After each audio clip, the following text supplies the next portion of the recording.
Ang panahon katulad din yan ng pag-ibig. Nagbabago ang panahon, ganun din sa pag-ibig. Kaya kung maghanap ka rin lang ng mamahalin, piliin mo na yung mas mahal mo talaga.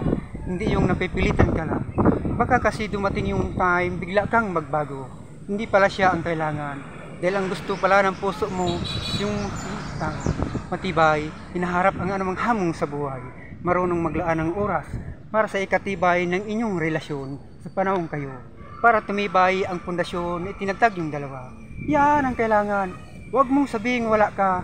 Responsibilidad mong pangalagaan na naging kayong dalawa. Tama ba ako? Tama di ba? Kahit wala ka, hindi mo kailangan ang sobrang halaga ng pera. Basta magkasama kayong dalawa. Hindi para gumasta. Dahil ba wala ka, hindi na kailangan magbanding kayong dalawa. Dito sa lugar na to, baka gusto nyo, magkakasama nyo pa si Makata. Pero lagi natin tatandaan, sa pagpili ng mamahalin, dapat laman. Laman ang puso mo at isipan, mahal mong tunay, hindi yung napipilitan ka lang. Piliin mo yung taong hindi nagbabago, hindi katulad ng panahon. Piliin mo yung taong kaya kang ipaglaban, sa totoo lang, kahit hindi niya kaya, mapipilitan siyang lumaban, dahil sa'yo lang. Ganyan ang tunay na pag-ibig, mamahalin kang tunay. Pero lagi natin tatandaan, isa isip, isa puso, huwag ang bawal, na hindi ka iwan, nang walang mawasak na dangal, hindi masira, mawasak na.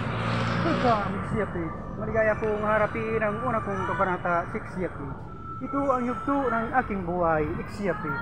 At akin ang kalimutan ang una naging kong buhay. Mga nauna at nawali kong nakaraan.